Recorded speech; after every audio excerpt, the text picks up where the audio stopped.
Boa noite, irmãos. Graça e paz com todos. Hoje nós vamos para mais um estudo sobre a Confissão de Fé Batista de 1689.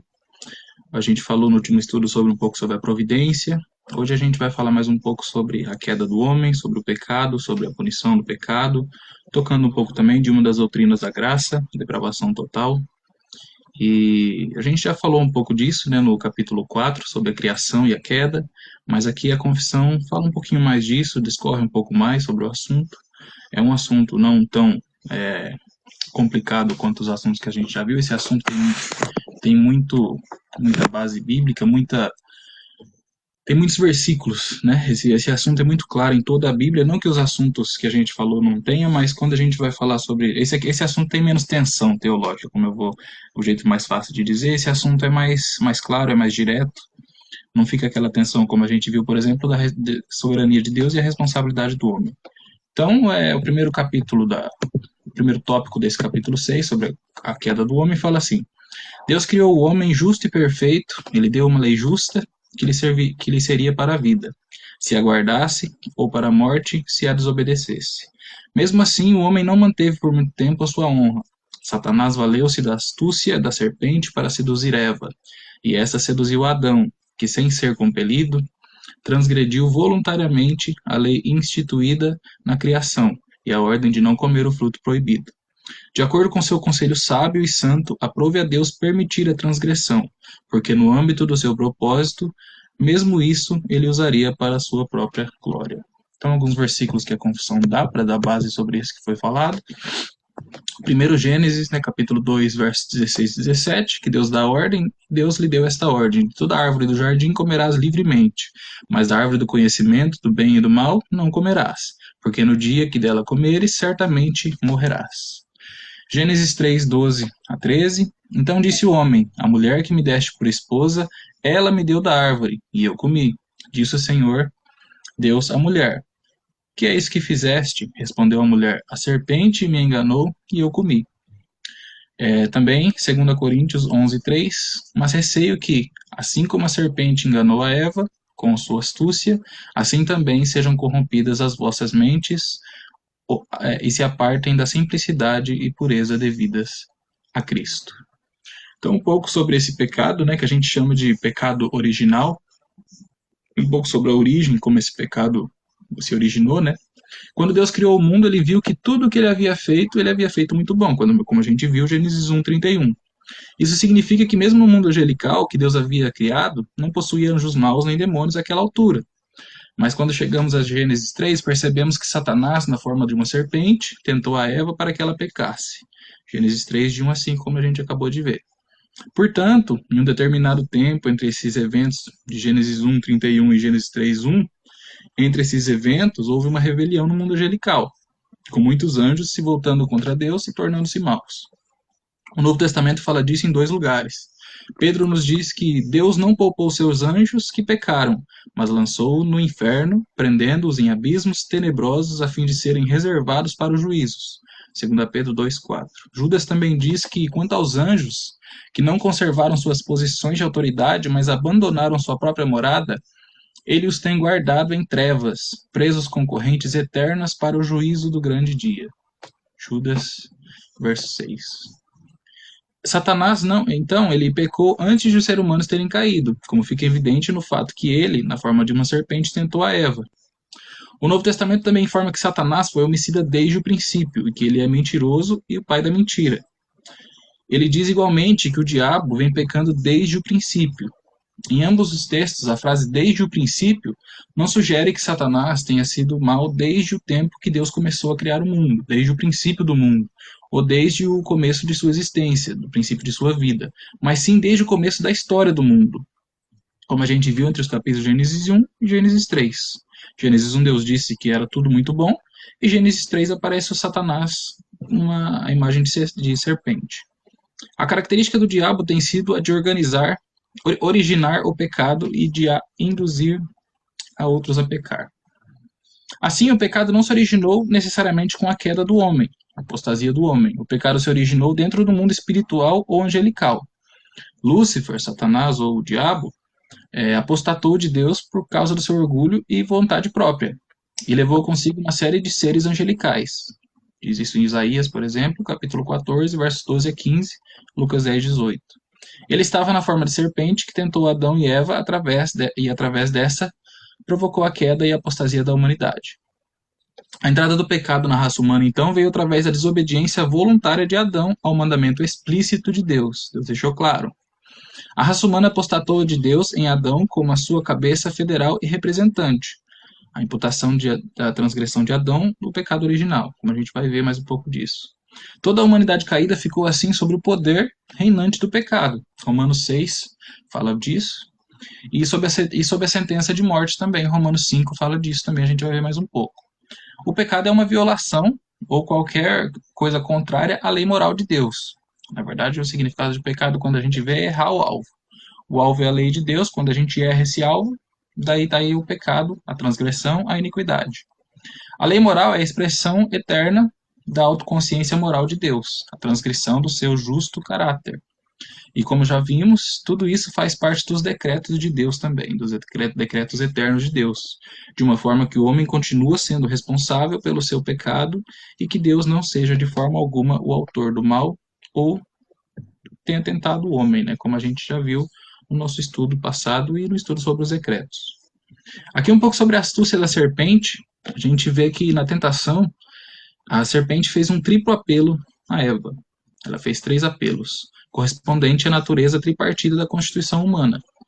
Vendo a mulher que a árvore era boa para se comer, ou seja, apelando para os sentidos do corpo, agradável aos olhos, apelando para a natureza dos desejos, das emoções, que têm seus lugares na alma, e a árvore desejável para dar entendimento, apelando à inteligência, que está centrada no espírito. Assim, tomamos conhecimento aqui de um fato profundamente importante, isto é, que Satanás trabalha do exterior para o interior, ou seja, de fora para dentro, o que é justamente contrário à ação divina. Deus começa seu trabalho no coração do homem, que é a raiz de todos os males, e a mudança causada no coração reage e transforma a vida exterior. Mas Satanás começa do exterior e, através dos sentidos do corpo e emoções da alma, trabalha posteriormente o espírito e a razão para tal é que normalmente é que ele não tem acesso direto ao espírito do homem como Deus tem. Essa mesma linha seguiu-se em alusão ao nosso abençoado Senhor, o Senhor Jesus Cristo, quando foi tentado, fala assim: manda que essas pedras se transformem em pão, apelando para os sentidos do corpo, atira-te para baixo, um desafio à sua coragem, um apelo à natureza emocional da alma, prostrando-me adores, um apelo ao espírito, porque nós adoramos o Pai em espírito e em verdade. O segundo tópico da confissão fala assim: por esse pecado, pelo pecado de Adão, nossos primeiros pais decaíram de sua condição original de retidão e comunhão com Deus. No pecado deles, nós também pecamos, e por isso a morte veio sobre todos. Todos se tornaram mortos no pecado e totalmente corrompidos em todas as faculdades e partes do corpo e da alma. Então, Romanos 3, todos pecaram e carecem da glória de Deus. Romanos 5,12. Portanto, assim como por um só homem entrou o pecado no mundo, e pelo pecado a morte, assim também a morte passou a todos os homens, porque todos pecaram. Tito 1,15 fala assim: todas as coisas são puras para os puros, todavia para os impuros e descrentes nada é puro, porque tanto a mente quanto a consciência deles são corrompidas. Gênesis 6,5. Viu o Senhor que a maldade do homem se havia multiplicado na terra e que era continuamente mal todo o seu desígnio do seu coração. Jeremias 17,9. Enganoso é o coração, mais que todas as coisas, e desesperadamente corrupto. Quem o conhecerá? Mais um pouco de Romanos 3, 10 a 19, que é um dos textos centrais dessa doutrina. Como está escrito: não há um justo, nenhum sequer. Não há quem entenda, não há quem busque a Deus, todos se extraviaram, a uma se fizeram inúteis, não há quem faça o bem, não há nenhum sequer. Aí fala mais um pouco, a gente vai ver mais um pouco nesse texto mais para frente. No terceiro texto da confissão, no terceiro tópico, fala assim: sendo eles os ancestrais, ou seja, Adão e Eva, os ancestrais e pelo desígnio de Deus, os representantes de toda a humanidade, a culpa do pecado foi imputada a toda a sua posteridade, e a corrupção natural passou a todos os seus descendentes, por nascimento, visto que todos são concebidos em pecado. E são, por natureza, filhos da ira, escravos do pecado e passíveis de morte, e estão todos sujeitos às misérias espirituais, temporais e eternais, a menos que o Senhor Jesus os liberte. Então, mais alguns textos. Romanos 5, de 12 a 19. Como a gente viu, por um só homem entrou o pecado no mundo, todos pecaram. Porque até ao regime de lei havia pecado no mundo, mas o pecado não é levado em conta quando não há lei. Entretanto, reinou a morte desde Adão até Moisés, mesmo sobre aqueles que não pecaram à semelhança da transgressão de Adão, o qual prefigurava aquele que havia de vir. Todavia não é assim o dom gratuito como ofensa, porque se pela ofensa de um só muitos morreram, muito mais a graça de Deus e o dom pela graça de um só homem, Jesus Cristo, foi abundante sobre muitos. O dom, entretanto, não é como no caso que somente um pecou, porque o julgamento derivou de uma só ofensa para a condenação, mas a graça transcorre de muitas ofensas para a justificação. Se a ofensa de um e por meio de um só reinou a morte, muito mais receberam a abundância da graça e o dom da justiça reinarão em vida por meio de um só, a saber, Jesus Cristo. Pois assim como por ofensa por uma só ofensa veio o juízo sobre todos os homens para a condenação, assim também por um só ato de justiça veio a graça sobre todos os homens para a justificação que dá vida. Porque como pela desobediência de um só homem muitos se tornaram pecadores, assim também por meio da obediência de um só muitos se tornarão justos. Aqui eu vou deixar essa exposição para o nosso estudo de Romanos, que está chegando. 1 Coríntios 15, 21, 22, 45 e 49 fala assim, mais um pouco sobre esse tema. Visto que a morte veio por um só homem, também por um homem veio a ressurreição dos mortos. Porque assim como em Adão todos morrem, assim também todos serão vivificados em Cristo. Pois assim está escrito, o primeiro homem, Adão, foi feito alma vivente. O último Adão, porém, é espírito vivificante. E assim como trouxemos a imagem do que é terreno, devemos trazer também a imagem do celestial. Salmo 51, 5. Em pecado, eu nasci em pecado, e em pecado me concebeu a minha mãe. Jó 14, 4. Quem da imundícia poderá tirar coisa pura? Ninguém. Efésios 2, 3. Entre os quais também todos nós andávamos outrora, segundo as inclinações da carne, fazendo a vontade da carne e dos pensamentos, e éramos por natureza filhos da ira, como também os demais. Esse é um texto conhecido. Romanos 6:20, porque quando éreis escravos do pecado, estáveis isentos à relação à justiça. Romanos 5:12, como a gente já viu. Hebreus 2:14 e 15, visto, pois, que os filhos têm participação comum de carne e sangue, destes também ele igualmente participou, para que por sua morte destruísse aquele que tem poder da morte, a saber, o diabo, e livrasse a todos que, pelo pavor da morte, estavam sujeitos à escravidão para toda a vida. 1 Tessalonicenses 1:10, para finalizar, e para guardardes dos céus o seu Filho, a quem ele ressuscitou dentre os mortos, Jesus, que nos livra da ira vindoura. Então, esses dois textos que a gente viu sobre a confissão, ele fala muito sobre uma espécie, vai ser o próximo estudo também, mas eu vou falar só um pouco desse sentido do pecado original, que seria uma maldição hereditária, né? Que o pecado ele é uma maldição que ele passa para todas as pessoas. A Bíblia ensina que mesmo que nunca tivéssemos pecado, ainda seríamos contados como pecadores diante de Deus. Essa é a doutrina bíblica do pecado original e da imputação. Quando ouvimos sobre o pecado original, a referência é ao pecado de Adão e ao fato de que Deus nos considera responsáveis por esse primeiro pecado de Adão. Nós somos tão culpados quanto ele foi dessa primeira obediência. Tão culpados que fomos punidos assim como ele foi. Nascemos em delitos e pecados, sofrendo a penalidade que Deus anunciou no princípio. Se rejeitamos a imputação do pecado em Adão, em todos que estão nele, também temos que rejeitar a imputação da justiça de Cristo em todos que estão nele. Como a gente viu, esse texto de Romanos 5, porque se pela ofensa de um morreram muitos, muito mais a graça de Deus e o dom da graça que é de um só homem, Jesus Cristo, abundou sobre muitos. Então, se negar uma coisa, Paulo usa esse argumento aqui, uma coisa leva a outra. Se negar o primeiro, tem que negar o segundo. Em outras palavras, então, nós somos feitos pecadores por causa da desobediência de um só homem. Isso é, antes das nossas próprias obras serem levadas em conta, não obstante se são negativas ou não. Já nos encontramos no estado ou na condição de pecadores, por causa da desobediência deste único homem, o primeiro homem, o nosso pai Adão. Percebemos que o texto de Romanos 5 Ele não está apenas dizendo que o pecado de Adão nos levou a cometer os nossos próprios pecados. Por isso a gente é pecador.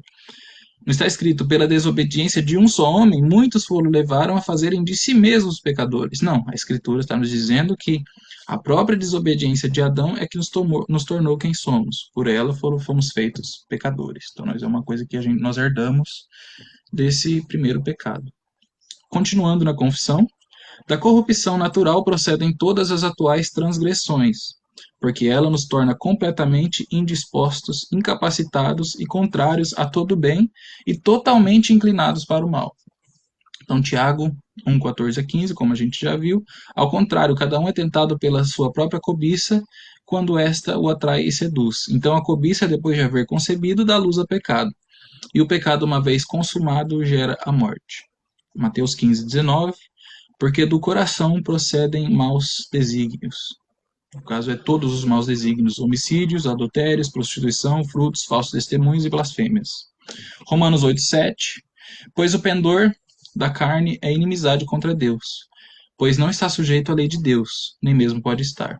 E Colossenses 1, 21, e a vós outros também, que outrora erais estranhos e inimigos do entendimento pelas vossas obras malignas.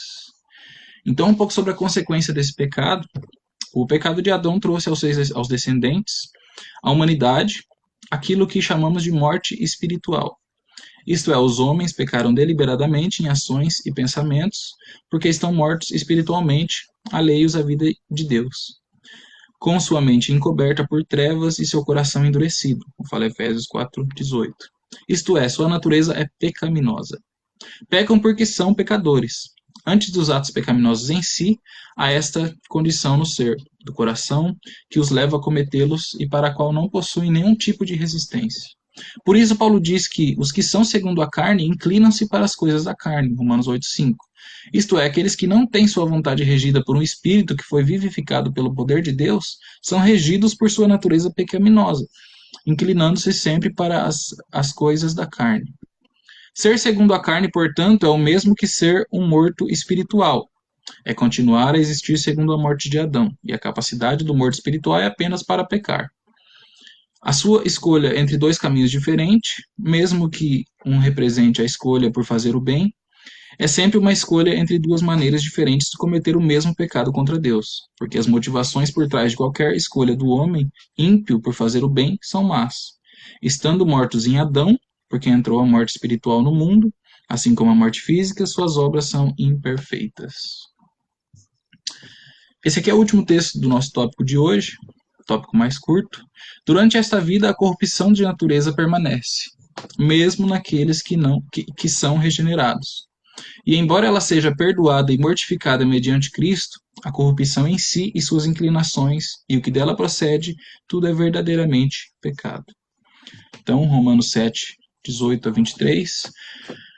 Pois eu sei que em mim, isto é, na minha carne, não habita bem nenhum, pois o querer o bem está em mim, não, porém, o efetuá-lo.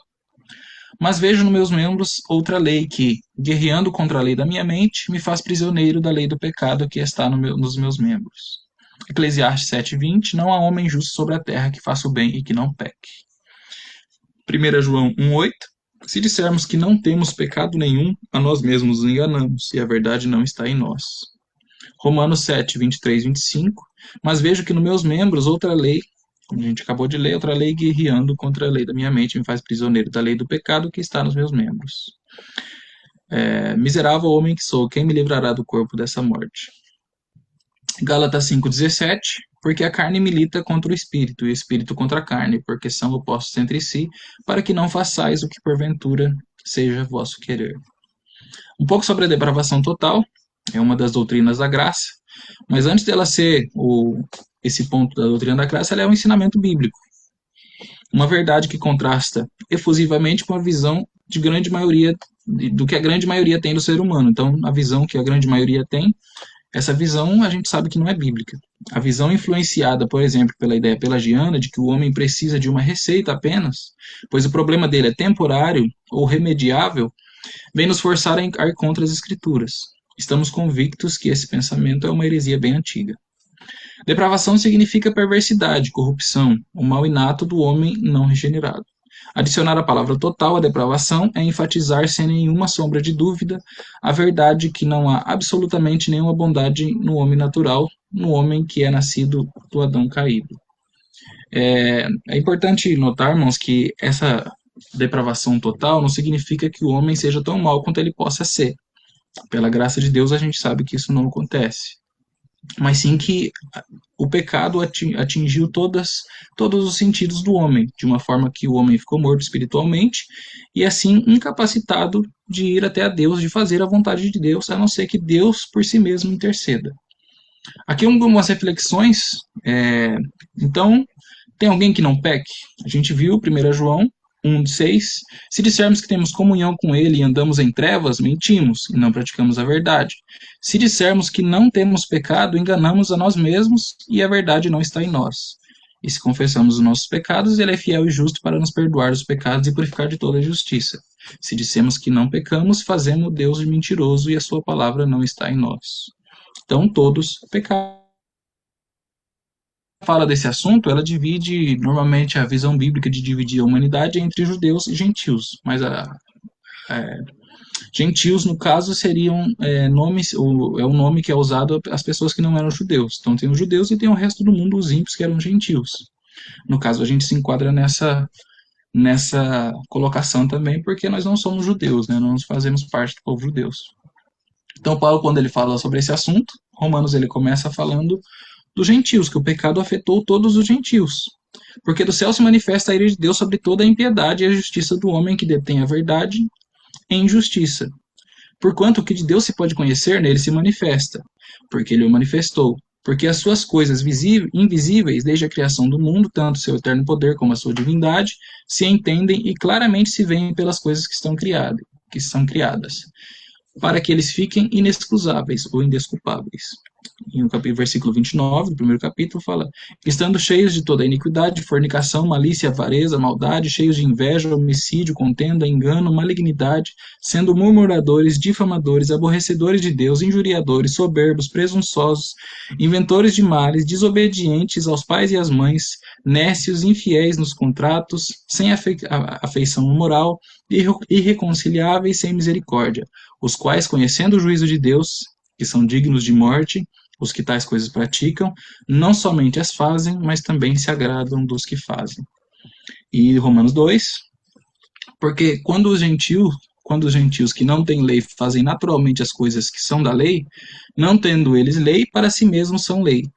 Os que mostram a obra da lei, os quais mostram a obra da lei escrita em seus corações, testificando juntamente a sua consciência e os seus pensamentos, quer acusando-os, quer defendendo-os. Paulo também fala inclui os judeus, então ele já incluiu todos os gentios, ele também inclui os judeus.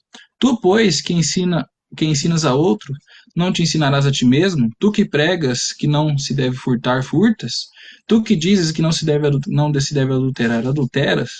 Tu que abominas os ídolos, cometes sacrilégio? Tu que te glorias na lei, desonras a Deus pela transgressão da lei? Porque, como está escrito, o nome de Deus é blasfemado entre os gentios por causa de vós. Porque a circuncisão é, na verdade, proveitosa se tu guardardes a lei. Mas se tu és transgressor da lei, a tua circuncisão se torna incircuncisão. E Paulo encerra no capítulo 3. No capítulo 2 ele fala dos judeus, um sobre os gentios. E no capítulo 3 ele fala aquilo que a gente já viu, que fala também nos Salmos. E 1 Reis 8,46 fala assim: quando pecarem contra ti, pois não há um homem que não peque. E Salmos 53:1, que o que Paulo repetiu na sua carta aos Romanos, disse o nécio no seu coração, não há Deus, tem se corrompido e cometido abominável iniquidade, não há ninguém que faça o bem. Deus olhou desde os céus para os filhos dos homens para ver se havia alguém que tivesse entendimento e buscasse a Deus. Desviaram-se todos e juntamente se fizeram imundos, não há quem faça o bem, não há nenhum sequer. Acaso não tem conhecimento os que praticam iniquidade, os quais comem o meu povo como se comessem pão? Eles não invocaram a Deus, eles não invocaram a Deus. Ali acharam em grande temor, onde não havia temor, pois Deus espalhou os ossos daqueles que te cercavam, tu os confundiste porque Deus os rejeitou. E Salmos 143, 1. Ó Senhor, ouve a minha oração, inclina meus ouvidos às minhas súplicas. Inclina os ouvidos às minhas súplicas. Escuta-me segundo a tua verdade e segundo a tua justiça.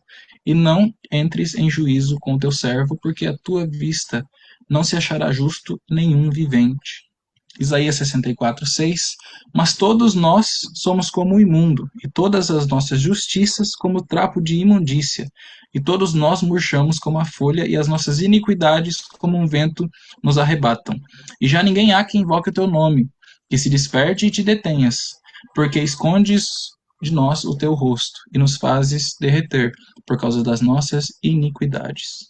Jeremias 17, 9. Enganoso é o coração mais do que todas as coisas, e perverso. Quem o conhecerá? Romanos 2 a gente já viu.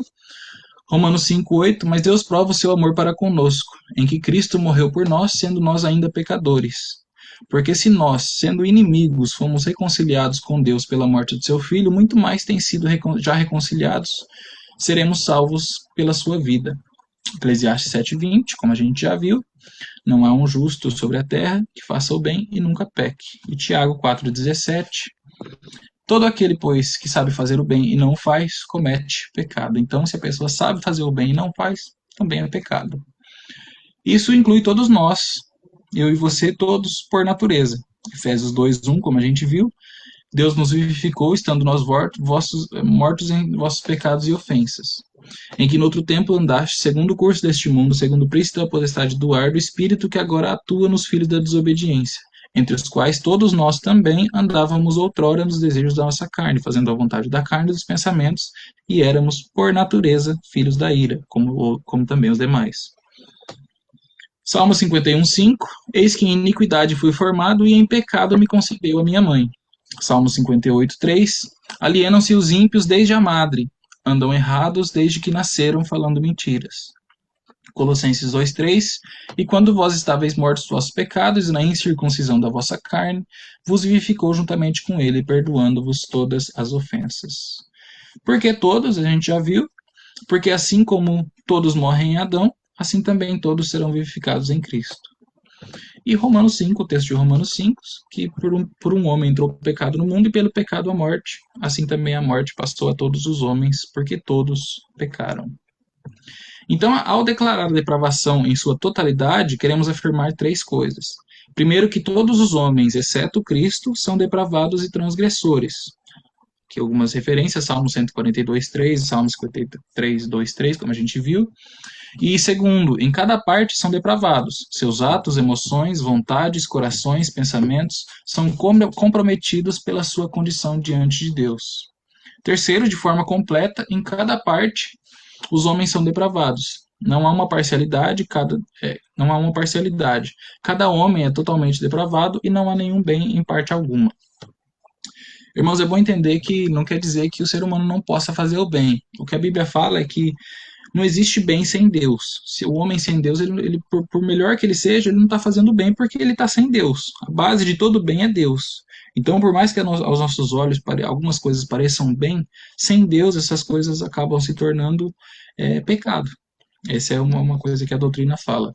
O pastor Augusto Nicodemos, ele usa um exemplo interessante sobre isso. Ele fala quando você está dirigindo o carro e o carro está com desbalanceamento e ele vai pendendo para um lado. É isso que essa doutrina fala, que todo ser humano ele só pende para o lado do pecado. O ser humano sem Cristo ele vai pender sempre para esse lado do pecado. E até que Cristo chegue, regenera e resolve esse problema. Aqui um pouco para a gente entender também sobre a malignidade do pecado. Todo pecado é contra Deus. O pecado pode existir como uma imputação, como a gente viu, uma concepção, uma inclinação, ou uma disposição, um pensamento, ou um ato, ou um estado de ser. Como o pecado pressupõe Deus e sua autoconsciência moral, ou seja, sua santidade, então todo e qualquer pecado é contra Deus. Então, o pecado é pecado porque existe Deus e esse Deus é santo. Por isso que o pecado existe, por isso que o pecado é pecado. Se Deus não fosse santo, não teríamos pecado porque não teríamos rebelião. O pecado é rebelião contra a lei de Deus. 1 João 3,4. É um desafio à autoridade de Deus é a recusa obstinada em submeter-se à sua vontade revelada. A gente viu Gênesis, fala disso, na queda, Romanos 9, 14 e 21. É uma ignorância deliberada da imanência de Deus. Jeremias 23, 23, 24. É um desafio à vontade revelada de Deus. Mateus 6,10. É uma negação da justiça de Deus que considera levemente o precioso sangue de Cristo, que nos redimiu, e despreza os sofrimentos infinitos do nosso amoroso Salvador. Hebreus 10, 26, 31, 1 Pedro 18, 20. É uma recusa da justiça de Deus. Romanos 3, como a gente viu, 21 a 26, Tito 3, 5. É um abuso da bondade de Deus, Romanos 2, 4. O pecado é um repúdio da graça de Deus, Efésios 2, 5 e 8, 10. É uma rejeição da misericórdia de Deus, Salmos 103, 8 a 18. Salmos 136 e Efésios 2, 4. É uma traição do amor de Deus, João 3, 16, Tiago 4, 4, 1 Pedro 1, 18 a 20. E 1 João 4, 9 a 10.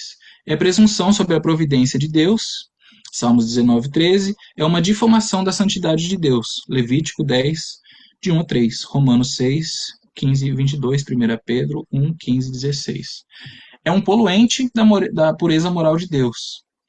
É um desprezo da sabedoria de Deus, é engano e hipocrisia diante de Deus, é uma perversão da ordem de Deus quanto ao tempo, é um desrespeito à autoridade ordenada por Deus, é uma presunção sobre a justiça e o caráter de Deus, é um insulto à inteligência de Deus, é uma provocação da ira de Deus, e isso inclui todos os pecados, desde uma mentirinha contada aqui e acolá, até um homicídio, pois todos os pecados igualmente levam à morte e todos são contra Deus. Apocalipse 22, 15.